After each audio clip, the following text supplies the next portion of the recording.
Hi, everyone, and welcome to Dr. D's 5-minute lecture series. Today I'm going to be talking about theodicies in relation to the existence of God. So here we go. We've got our 5-minute timer set and starting now. So, what are theodicies? Well, the term comes from two Greek words, theos, meaning God, and dike, meaning justice. So a theodicy is an explanation why God allows evil. Now, there are a number of different types of theodicies, and what I'm going to do now is just cover some of the major ones. One theodicy is known as the punishment theodicy. Now, this defense claims that all suffering is punishment for sin. For example, in the Bible, Job loses his family, his property, he gets diseased, and one friend claims that this is punishment for Job's sins. The main criticism of this theodicy is that many innocents suffer. So victims of Auschwitz seem to suffer more than their captors. And what about the suffering of children and babies that appear to be innocent and yet may still suffer?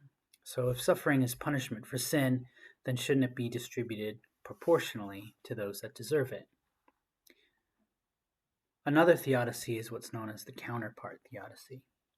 So good and evil are seen as counterparts, so God is justified in permitting evil because without it, there would be no good. However, this seems to limit God's power, as he cannot create good without also creating evil. It also assumes that if two properties are opposites, then one cannot exist without the other. Now, in the contrast theodicy, there's a distinction is made about knowledge. If there wasn't any evil, then we wouldn't know what is good. Again, this seems to limit God's power because it claims that even God cannot give knowledge of good without permitting evil. And even if correct, surely we don't need as much evil in the world to understand what good is. Just a few instances you'd think would suffice. Now, according to the natural law theodicy, God created the world according to natural laws, and much suffering can be traced as a result of these natural laws. And we need natural laws so that we can plan and farm, invent things, etc. But those same physical laws create possibilities for natural evil.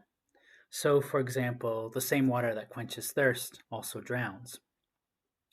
Now, this theodicy also limits God's power, as it claims that God couldn't create natural laws that did not result in suffering. Furthermore, couldn't God, who is all-powerful, intervene to prevent suffering without making nature unpredictable? Now, according to the free will theodicy, suffering is seen as a result of people's abusing their free will. Thus, God is morally justified in allowing this suffering, as free will is so valuable. However, this too also limits God's power, as God could have created us with free will, but where we always choose the good. Furthermore, some philosophers deny that we have free will anyway and claim that our actions are determined solely by our biology and environment.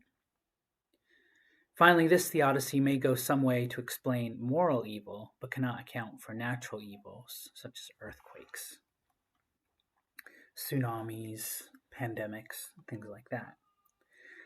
Now, according to the disjunctive theodicy, there are a number of reasons why evil exists in the world, and this is explained by using some of the other theodicies that we already mentioned. So sometimes suffering could be due to punishment for sin, or to provide contrast with good, or because the regular laws are a necessity, or because of free will, or even to provide an environment for spiritual growth, as John Hick assumes in his theodicy.